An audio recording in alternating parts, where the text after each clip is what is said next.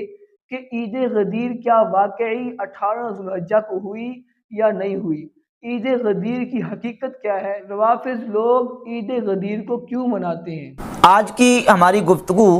حدیث غدیر خم کے حوالے سے ہے۔ حدیث غدیر خم کے حوالے سے اہل سنت کا اور اہل تشیع کا موقف اور استدلال سنی شیعہ کتابوں کے حوالے سے انشاءاللہ تعالی دلائل کے ساتھ ہم اس پر گفتگو کریں گے۔ بنیادی طور پر یہ بات سمجھیں کہ مسئلہ امامت و خلافت کے حوالے سے اہل تشیع کے ہاں جو نظریہ اور عقیدہ پایا جاتا ہے، اس عقیدے پر اہل تشیع کے پاس سب سے بڑی جو دلیل ہے